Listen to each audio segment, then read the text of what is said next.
Hello, this is Eric Ahrens with the University of California speaking about Excel for business statistics. This is one of my classroom activities in which I introduce the topic of describing data and functions in Excel for creating charts. I will also include examples from probability. As I mentioned, we're going to learn to create some charts in Excel. Some statistics textbooks tell us to choose a chart based on the level of measurement of the data we're working with. Data can be classified as nominal, ordinal, interval, or ratio. The level of measurement often dictates the calculations that can be done to summarize and present the data. Nominal data can only be classified. An example might be the brand of gasoline, such as Shell, Chevron, or Sinclair. Ordinal data can be ranked. The grade of gasoline is an example here, such as regular, mid-grade, or premium. Interval data has a meaningful difference between values. The octane of gasoline is an example here. As you probably know, octane is an energy calculation, and the values might be 85, 89, or 91. Ratio data has a meaningful 0 point and a ratio between values. The price of gasoline is an example here.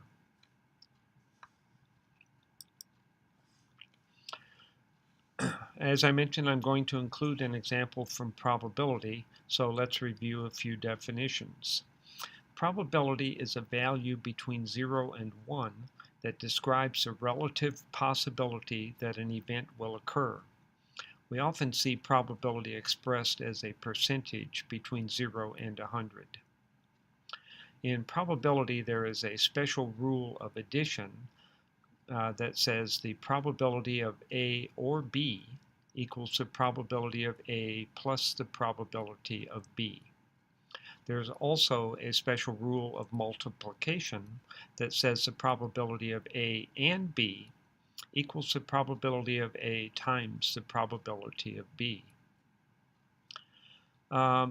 Most people will quickly lose interest if we show them a screen full of numbers.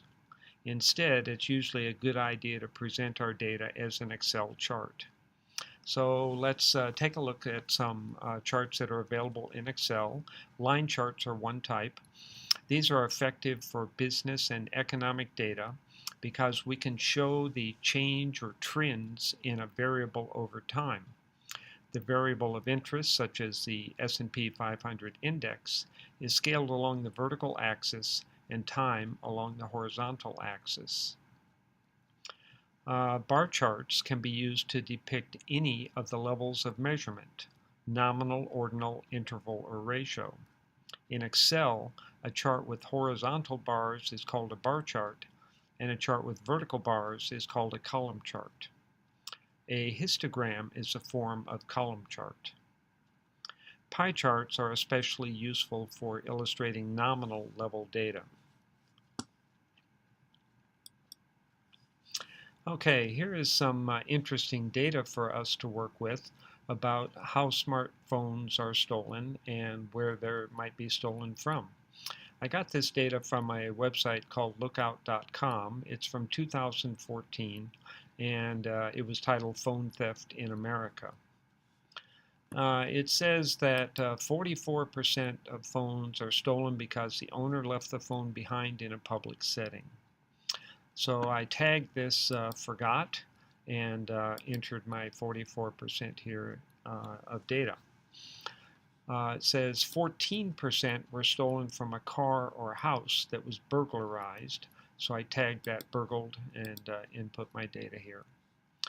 11% were stolen off the victim's person, out of their hands, pockets, purse, or bag. And so I tagged that as being picked and put the 11% here. 31% were stolen in some other way, so I just labeled that as other. The data went on to, the website went on to say that phones are stolen 16% of the time in a restaurant, so I labeled that restaurant. 11% at a bar or nightclub, I labeled that bar. 11% at work. 6% on public transportation, I labeled that bus. 5% on the street, and 51% in some other way. Okay, so I have my data input and labeled. The next thing I want to do is to sum it up and be sure it equals 100%. This will indicate if I had any data entry errors. So equals sum of D5 colon D8. And we see that equals 100%, and furthermore I can see my formula up here in the formula bar.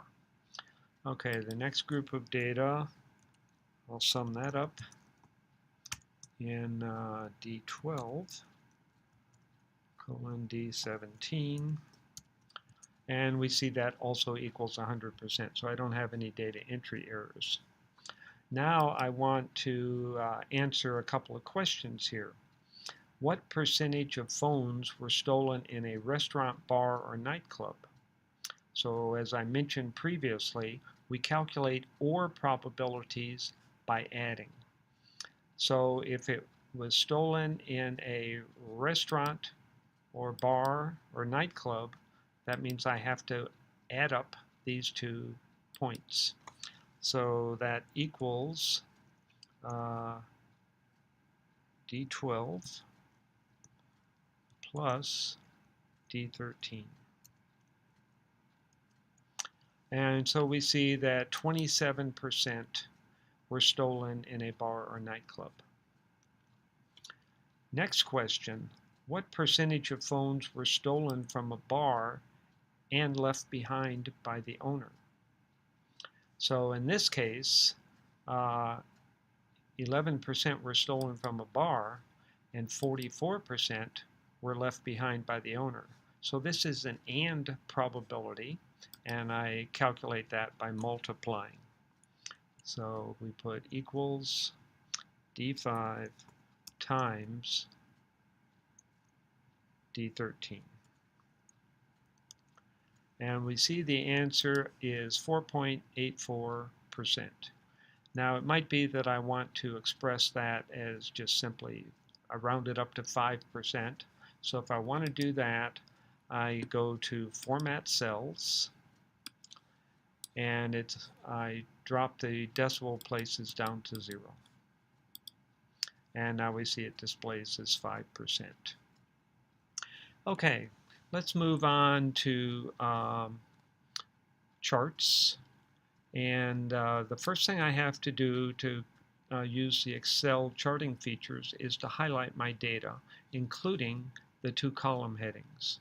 Now I'm going to create, let's create a pie chart here for this. So I go up to the pie section and I pick chart, and Excel immediately goes to work and creates the basic pie chart for that data. It's got the percent title up here, and it's got my tags over here on the side. Furthermore, if I wanted to show my data, I go up here to the quick chart layouts and click on one of these icons that has the percent sign, and we see that Excel converts it now into a pie chart that has the tags and the percentages on the slices of the pie. Super easy to use, really nice features in Excel. So next, let's chart where phones were stolen, and this time just to try out other types of chart. Let's do a column chart. So I click the column button, and we see that Excel has created a column chart. It has the tags restaurant, bar, work, bus, and street already there. And it's got our percent sign on top. It shows me my percentages along the vertical. So I'm good to go. Look how easy that was to create a column chart. Okay, so I hope you will try entering this data, try doing these probability calculations, and most importantly, create some charts to be sure that you're good with Excel and ready to try this out. Thanks for listening.